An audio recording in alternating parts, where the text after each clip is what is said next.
Hello বন্ধুরা, কেমন আছেন সবাই? আশা করি খুব ভালোই আছেন। আমিও ভালো আছি। তো আজকে আমরা নিয়ে এসেছি হাওয়াই P40 লাইট এর ভাঙা গ্লাস পরিবর্তন করার সঠিক নিয়ম কিভাবে আসলে ভাঙা গ্লাসটা পরিবর্তন করতে হয় বা এটার সঠিক নিয়ম কি এই ধরনের টিউটোরিয়াল নিয়ে এসেছি। তো বন্ধুরা, তো আপনারা দেখতে পারতেছেন যে ডিসপ্লের গ্লাসটা কিন্তু ভাঙা, বাট ডিসপ্লেটা কিন্তু সম্পূর্ণ ওকে আছে, কাজ করতেছে, কোনো ধরনের কোনো সমস্যা নাই।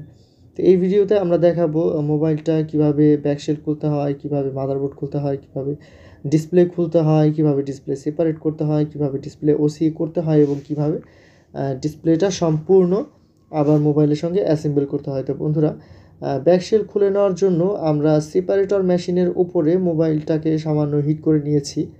তো এখানে আমি মোটামুটি 5 মিনিটের মতো হিট করে নিয়েছি, যাতে করে ব্যাকশেলটা আমি খুব সহজে এবং সুন্দরভাবে খুলতে পারি। তো এখানে আমার হাতে আপনারা দেখতে পারতেছেন স্ক্রিন প্রোটেক্টরের যে ফালানো অংশটা থাকে, স্ক্রিন প্রোটেক্টরের যেই অংশটা আমরা ফেলে দিই, সেই অংশটাই আমি ছোটো করে কেটে নিয়ে এখানে কাজে লাগাচ্ছি। তো এখানে আপনারা এক্সট্রা পেপারের ছোটো অংশ কাজে লাগাইতে পারেন, যার যেটা সুবিধা হয়, বা অনেকে অনেক টুলস ব্যবহার করেন, সেগুলোও ব্যবহার করতে পারেন। সর্বোপরি বড় কথা, আপনার খেয়াল রাখতে হবে যে ব্যাকশেল খুলতে গিয়ে মোবাইলের অন্য ধরনের কোনো ক্ষতি যাতে না হয়। মাঝে মধ্যে ব্যাকশেল খুলতে যায় কিন্তু আমরা ভেতরে কী ঘটতেছে দেখতে পারি না, অনেক ক্ষেত্রে অনেক রিবন ছিঁড়ে যায়।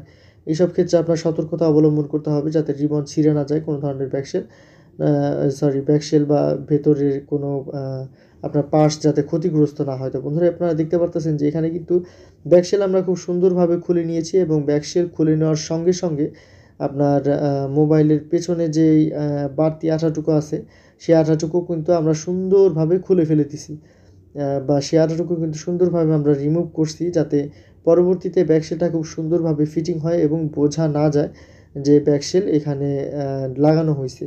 তো এরপরে হচ্ছে মাদারবোর্ডের ওপরে যে শেলটা আছে, সেই শেলটা কিন্তু আমরা সুন্দরভাবে আনস্ক্রু করে নিছি, যাতে মাদারবোর্ডটা আমরা খুলতে পারি এবং ডিসপ্লেটা আমরা আলাদা করতে পারি। তো এইখানে ব্যাটারির নিচ দিয়ে হচ্ছে আপনার ডিসপ্লের রিবনটা গেছে। যেহেতু ব্যাটারির নিচ দিয়ে ডিসপ্লের রিবনটা গেছে, তাই আমাদেরকে বাধ্যতামূলক ব্যাটারিটাও খুলতে হবে। তো ব্যাটারিটা খোলার সময় অবশ্যই আপনাকে লক্ষ্য রাখতে হবে যে ডিসপ্লের রিবন বা অন্য কোনো রিবন যাতে কেটে না যায়, এটা কিন্তু খুবই সাবধানে করতে হবে। আপনারা দেখতে পারতেছেন যে আমি ইন্ডিকেটর ঢুকাই দিছিলাম। তো এখানে আমি মোটামুটি শিওর ছিলাম যে কোনো ক্ষতি হবে না, আমি দেখে শুনে কাজটা করছি। তো আমি রিকোয়েস্ট করব, যারা কাজটা করবেন তারা অবশ্যই ইন্ডিকেটর যেন দিবেন না। তারা সুন্দরভাবে অন্য কোনো টুলস দিয়ে কাজগুলো করবেন, যেই টুলসগুলো সেফ, ক্ষতি হওয়ার সম্ভাবনা কম, সেই টুলসগুলো দিয়ে কাজ করবেন। তো আজকে আমরা যেভাবে ডিসপ্লেটা ওপেন করব সেটা হচ্ছে আপনার কটন বাডে একটু করে থিনার আমরা এখানে লাগাই নিব। থিনারটা ডিসপ্লের চারপাশে একটু একটু করে দিব। হট গান দিয়ে হিট প্রয়োগ করব এবং আস্তে আস্তে করে আমরা ডিসপ্লেটা খুলব, এবং এইভাবেই আমরা পুরো ডিসপ্লেটা খুলব। ঠিক আছে? তো এইভাবে আমরা পুরো ডিসপ্লেটা খোলার চেষ্টা করব। যেহেতু ডিসপ্লেটা খুব ভাঙা, তাই আমি এখানে সম্পূর্ণ হিট স্টেশনের উপর বা সেপারেটর মেশিনের উপর হিট দিতেছি না। তো আমরা এই মেথডে আজকে কাজ করব। তো এখানে আপনারা দেখতে পারতেছেন যে একটু থিনার দিয়ে কিন্তু কটন বার দিয়ে আমরা ভিজাই নিছি, তারপরে একটু হট গান দিয়ে হিট দিছি। ঠিক আছে? এই মেথডে আমরা কাজ করব। হট গান দিয়ে একটু হিট দিব, এরপরে ব্লেড দিয়ে আস্তে আস্তে করে ডিসপ্লেটা ছাড়িয়ে নিব, এবং পরবর্তীতে ডিসপ্লের মধ্যে আমরা ওসিএ পেপারের যেই ফেলনা অংশটা থাকে, সেই ফেলনা অংশটা ছোটোভাবে কেটে নিয়ে আমরা ওই অংশটা দিয়ে মোটামুটি ডিসপ্লেটা খোলার চেষ্টা করব। তো আপনারা এখানে দেখতে পারতেছেন যে ব্লেড দিয়ে কিন্তু একটু একটু করে ছোটো ছোটো অংশ আমরা ছাড়িয়ে নিচ্ছি, যাতে কাঠটা ঢোকানোর একটা জায়গা বানানো যায়। এই ছোটো কাঠটা ঢোকানোর একটা জায়গা বানানো যায়, ছোটো কাঠটা একটু ঢোকাইতে পারলে কিন্তু আস্তে আস্তে আমরা ডিসপ্লেটা সুন্দরভাবে খুলে ফেলতে পারবো।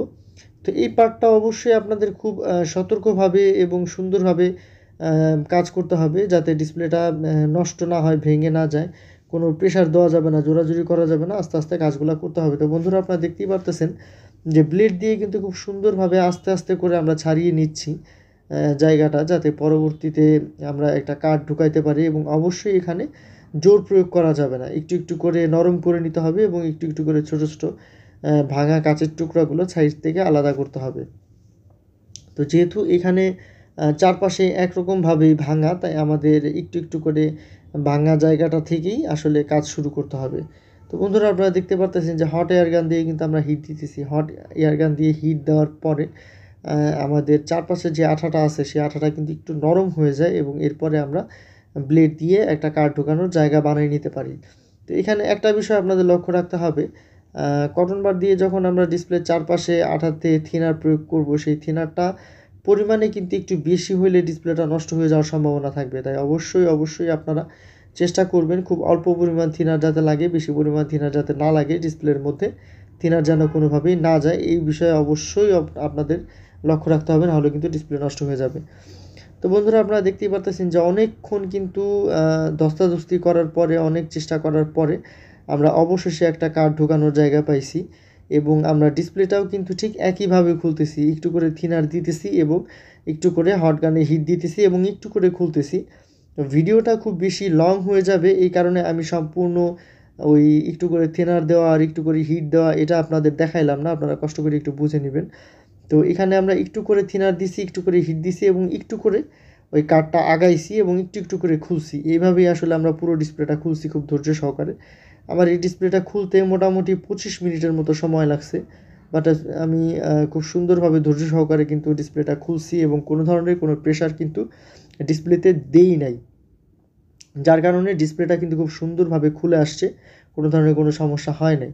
তো যেহেতু লং টাইম ধরে ডিসপ্লেটা আমি খুলছি, তাই আমি একটু চেক করে নিতে চাই যে ডিসপ্লেটা ভালো আছে কি না, যে আসলে ভালো আছে কি না, না নষ্ট হয়ে গেছে। তো এটা চেক করার পরে হচ্ছে আমি কাজ করব, কাজ যদি ডিসপ্লে ভালো না থাকে আমার কাজ করে তো লাভ নাই। তো বন্ধুরা, আপনারা দেখতে পাচ্ছেন ডিসপ্লেটা কিন্তু ভালো আছে, ডিসপ্লেতে কিন্তু কোনো অসুবিধা নাই, ডিসপ্লে সম্পূর্ণ ঠিকঠাক আছে, ডিসপ্লেতে কোনো ধরনের কোনো অসুবিধা হয় নাই। তো এই কারণে আমরা পরবর্তী স্টেপে যাব। আপনারা দেখতে পারতেছেন যে ডিসপ্লেতে কিন্তু কোনো ধরনের কোনো সমস্যা নাই, এই কারণে আমরা পরবর্তী স্টেপে যাব। তো বন্ধুরা, এখন মোবাইলটা আমরা অফ করে নিতেছি। অফ করে নেওয়ার পরে অবশ্যই আমরা ডিসপ্লের যেই পরবর্তী ধাপগুলো আছে সেই ধাপের দিকে যাব। তো বন্ধুরা, এখানে দেখতে পারতেছেন যে ডিসপ্লেটা কিন্তু সম্পূর্ণ চেক দেওয়া হয়েছে, সম্পূর্ণ ভালো আছে, ডিসপ্লেতে কোনো ধরনের কোনো সমস্যা নাই। তো এখানে অবশ্যই ডিসপ্লেটা সেপারেটর মেশিনে দিয়ে সেপারেট করার আগে আপনারা অবশ্যই স্কচ টেপ লাগাই নেবেন ডিসপ্লেতে। আমি এখানে স্কচ টেপ লাগানোটা ভিডিও যে কোনো কারণে দেখাইতে পারিনি, এই কারণে আমি আন্তরিকভাবে দুঃখিত। তো আপনারা অবশ্যই স্কচ টেপ লাগাই নেবেন। পেছনের রিবনটা আমি এখানে সারাই নিছি যাতে আমার কাজ করতে সুবিধা হয়, এবং এরপরে কিন্তু আমি আস্তে আস্তে করে ডিসপ্লেটা সুন্দরভাবে ছাড়াইতেছি। বন্ধুরা, আপনারা দেখতে পারতেছেন। তো এখানে হচ্ছে কোনো রকম তাড়াহুড়া করে কাজ করা যাবে না, তাড়াহুড়া করে কাজ করতে গেলে কিন্তু সমস্যা। তো এই মোবাইলটার কাজ করতে আমার অনেক বেশি সময় লাগছে, যার কারণে ভিডিওটা অনেক লং হয়েছে। এত লং ভিডিও আসলে আপলোড করলে সবাই দেখেও না, এই কারণে আমি এত লং ভিডিওটা আপলোড করলাম না। আমি একটু স্পিডটা বাড়াই দিয়ে ভিডিওটা আপনাদের এডিট করছি, যার কারণে ভিডিওর সময়টা একটু কমে আসে এবং বোঝা যায় যে কী করছি আসলে। তো যত যাই হোক, যত সময়ই লাগুক, একটু সময় নিয়ে কাজটা করলে কিন্তু ডিসপ্লেটা সুন্দর থাকে, নষ্ট হয় না। তাই তাড়াহুড়া করবেন না, আস্তে আস্তে কাজ করবেন যাতে সমস্যা সমাধান হয় এবং ডিসপ্লেটা নষ্ট না হয়। তো বন্ধুরা, আপনারা দেখতে পারতেছেন যে ডিসপ্লেটা কিন্তু আমরা সুন্দরভাবে কেটে নিছি, এবং ডিসপ্লেটা কেটে নেওয়ার পরে কিন্তু আমাদের যে ডিসপ্লেটা খুবই ভালো ছিল, কোনো ধরনের কোনো সমস্যা হয় নাই। তো আপনারা দেখতে পারতেছেন যে পোলারাইজার পেপারও কাটে নাই, ডিসপ্লেটা কাটতেও কোনো সমস্যা হয় নাই। যেহেতু ডিসপ্লেটা অনেক বেশি ভাঙা, তাই একটু সময় নিয়ে আমি কাটছি, আস্তে আস্তে করে কাটছি যাতে পোলারাইজার পেপারটা না কাটে, কারণ অরিজিনাল পোলারাইজার পেপারটা কেটে গেলে পরবর্তীতে ওই কালার পেপারে কিন্তু সেই কালারটা আর আসে না, অরিজিনাল যে কালারটা সেই কালারটা কিন্তু আর পাওয়া যায় না। তাই আমি চেষ্টা করছি এখানে পোলারাইজার পেপার যাতে না কাটে, এই কারণে আমি আস্তে আস্তে করে কাটছি। তো এখন গ্লু রিমুভের যেই মোটরটা আছে, যে মোটরটা দিয়ে আমরা গ্লু রিমুভ করি, সেই গ্লু রিমুভের যে মোটরটা আছে সেই মোটরটা দিয়ে আমরা সুন্দরভাবে গ্লুটা রিমুভ করে নিব। আপনারা দেখতে পারতেছেন কাজ কিন্তু খুব সুন্দরভাবে আগাইতেছে। তো এখানে অনেক স্লো প্রসেসে কাজটা আগাইতেছে, আপনারা দেখতে পারতেছেন, কিন্তু তারপরেও কাজটা কিন্তু অনেক সুন্দরভাবে আগাইতেছে, কাজে কিন্তু কোনো ধরনের কোনো ব্যাঘাত ঘটে নাই। তো বন্ধুরা, এখানে আমাদের ডিসপ্লে পরিষ্কার করার কাজ প্রায় শেষ। আপনারা দেখতে পারতেছেন যে ডিসপ্লে কিন্তু পরিষ্কার করার কাজ প্রায় শেষ আমাদের। তো বন্ধুরা, এখন ডিসপ্লেটা আমরা পরবর্তীতে ওই আপনার ডিসপ্লের উপরে যেই আঠাটুকু আছে, বাড়তি আঠাটুকু আছে, সেই আঠাটুকু সুন্দরভাবে পরিষ্কার করে নিব। যদি বন্ধুরা আপনাদের মোবাইলে এই ধরনের কোনো সার্ভিসিং করানোর প্রয়োজন মনে করেন, তাহলে আপনারা অবশ্যই আমাদের সঙ্গে যোগাযোগ করতে পারেন। আমাদের সঙ্গে যোগাযোগের ঠিকানা অক্টোপাস ইলেকট্রনিক্স, হাফেজ বিল্ডিং, নীলটুলি, ফরিদপুর। যদি আপনি ফরিদপুরের বাইরে অবস্থান করে থাকেন, তাহলে অবশ্যই আমাদের সঙ্গে আপনি যোগাযোগ করতে পারেন আমাদের ফেসবুক পেজের মাধ্যমে। আমাদের ফেসবুক পেজের ঠিকানা লিঙ্ক ডিসক্রিপশনে দেওয়া থাকবে, সেই ফেসবুক পেজের মাধ্যমে সরাসরি আপনারা আমাদের সঙ্গে যোগাযোগ করতে পারেন। পরবর্তী ভিডিওগুলোতে আমাদের দোকানের যে নাম্বার থাকে সেই নাম্বার আমি সরাসরি আপনাদের দিয়ে দেওয়ার চেষ্টা করব, হোয়াটসঅ্যাপ নাম্বার এবং হোয়াটসঅ্যাপ নাম্বার, ফেসবুক পেজের যে লিঙ্ক থাকে সেটা ডিসক্রিপশনে দেওয়া থাকবে এবং সরাসরি নাম্বারগুলোও আমি দিয়ে দেওয়ার চেষ্টা করব, যাতে সেই নাম্বার দিয়ে আপনারা সরাসরি আমাদের সঙ্গে যোগাযোগ করতে পারেন। তো বন্ধুরা, এখানে দেখতেই পারতেছেন যে ডিসপ্লেটা কিন্তু অনেক সুন্দরভাবে আমি পরিষ্কার করে নিছি। তো এখানে একটা বিষয় অবশ্যই লক্ষণীয়, ডিসপ্লেটা কিন্তু যত বেশি ভালো পরিষ্কার আপনি করবেন তত বেশি ভালো কিন্তু এটা ওসিএ লেমিনেশন হবে এবং তত বেশি আসলে এটা ক্লিয়ার হবে, বোঝা যাবে না যে এখানে কোনো ধরনের কোনো কাজ করা হয়েছিল। তো বন্ধুরা, এখানে আপনারা দেখতেই পারতেছেন যে ডিসপ্লের কাজ কিন্তু আমাদের প্রায় হয়ে গেছে। এখন ডিসপ্লেটা আমরা ফ্রেমের মধ্যে বসাবো এবং ফ্রেমের মধ্যে বসায় আমরা সুন্দরভাবে ওসি পেপার বা ওসির যে গ্লাসটা আছে সেই গ্লাসটা ডিসপ্লের উপরে বসাই দিব। তো এখানে আমরা ডিসপ্লেটা একটু মেজারমেন্ট করতেছি। তো এখানে একটা ব্যাপার বলে রাখা ভালো, এই ডিসপ্লেটা কিন্তু একটা হোল পাঞ্চ ডিসপ্লে, অর্থাৎ ডিসপ্লের মধ্যে হচ্ছে আপনার ক্যামেরা, চারপাশে ডিসপ্লে, মাঝখানে হচ্ছে আপনার ক্যামেরা। এই কারণে আমরা এখানে ইউভি গ্লু ব্যবহার করব। এই ইউভি গ্লু হচ্ছে আপনার 1 ফোঁটার 4 ভাগের 1 ভাগ ব্যবহার করতে হবে, খুবই অল্প। 1 ফোঁটার 4 ভাগের 1 ভাগ ওইখানে ইউভি গ্লুটা দিবেন, ইউভি গ্লুটা দিয়ে ওসি গ্লাসটা উপরে লাগাই দিবেন। এরপরে হচ্ছে ওসি পেপার, ওসি গ্লাস সহ মেশিনের মধ্যে আপনি ডিসপ্লেটা দিয়ে দিবেন। আপনার মনে রাখতে হবে ইউভি গ্লু কিন্তু 1 ফোঁটার 4 ভাগের 1 ভাগ, মানে একদম না দিলেই না, অতটুকু দিতে হবে। বেশি দিলে কিন্তু ইউভি গ্লুটা ডিসপ্লের মধ্যে চলে যাবে এবং ডিসপ্লেটা সম্পূর্ণ নষ্ট হয়ে যাবে। তো এই কারণে আমি বারবার পরিমাণটা বলে দিতেছি, ইউভি গ্লু 1 ফোঁটার 4 ভাগের 1 ভাগ আপনি ওই ডিসপ্লের যে ছিদ্রটা আছে সেই ছিদ্রর মধ্যে দিবেন এবং তার উপরে সুন্দরভাবে ওসিএ যে গ্লাসটা আছে সেই ওসিএ গ্লাসটা আপনি বসাই দিবেন। তো এখানে কিন্তু আমাদের যাতা দেওয়ার কাজ শেষ। এখন আমরা বাবল রিমুভারের মধ্যে ডিসপ্লেটা দিয়ে দিব, যাতে করে আমাদের যত বাবল আছে ডিসপ্লের মধ্যে সেই বাবলগুলো সুন্দরভাবে বের হয়ে যায়। তো বন্ধুরা, পরবর্তীতে আপনারা দেখতে পারবেন যে ডিসপ্লেতে আসলে কোনো ধরনের কোনো বাবল নাই, একদম সম্পূর্ণ ফ্রেশ ডিসপ্লে। ক্যামেরাতেও কোনো ধরনের কোনো সমস্যা নাই। এখানে আমরা ক্যামেরার চারপাশে একটু ময়লা ছিল, পরিষ্কার করে নিলাম এবং এখন আমরা এখানে কালো আঠা ব্যবহার করব, T7000 মেকানিক ব্র্যান্ডের T7000 এই আঠাটা আমরা ব্যবহার করতেছি। এই আঠাটা মোটামুটি ভালো আঠা। সানশাইনের আঠা আছে G20, G21, এই দুটো আঠাও খুব ভালো, এটাও আমরা ব্যবহার করি, আপনারা এটা ব্যবহার করতে পারেন। তো আঠা খুব ভ্যালুয়েবল কিন্তু একটা ব্যাপার। যদি আপনি বাজে ধরনের আঠা ব্যবহার করেন, যেটা আসলে কম দামি আঠা, সেটাই কিন্তু আসলে ডিসপ্লে অনেক ক্ষতিগ্রস্ত হয়, মাঝে মধ্যে ডিসপ্লে নষ্ট হয়ে যায় বা পরবর্তীতে একটা ডিসপ্লে খুলতে গেলে বা একটা ব্যাকশেল খুলতে গেলে অনেক বেগ পোহাইতে হয়। তো এই কারণে কম দামা আঠা ব্যবহার করার চেষ্টা করবেন না, কম দামি যে আঠাগুলো আছে সেগুলো ব্যবহার করা থেকে বিরত থাকার চেষ্টা করবেন। একটু দাম বেশি হলেও এই টাইপের আঠা ব্যবহার করার চেষ্টা করবেন। মেকানিক ব্র্যান্ডের যে আঠাটা আছে, সানশাইন ব্র্যান্ডের যে আঠাগুলো আছে সেই আঠাগুলো কিন্তু খুব ভালো। রিলাইফের আঠা আছে কিছু, ওগুলোও মোটামুটি ভালো। তো বেশিরভাগ ক্ষেত্রে আমরা সানশাইনের G21 এবং G20 এই দুটো মডেলই ব্যবহার করি, এই আঠাগুলো খুব ভালো। তো বন্ধুরা, আপনারা দেখতে পাচ্ছেন ডিসপ্লে কিন্তু ইনস্টল করা হয়ে গেছে আমাদের মোবাইলের বডির সঙ্গে, ব্যাটারি বসানো হয়ে গেছে। এবার মাদারবোর্ডের উপরে যে আপার শেল আছে সেই আপার শেলটা আমরা বসাই দিছি।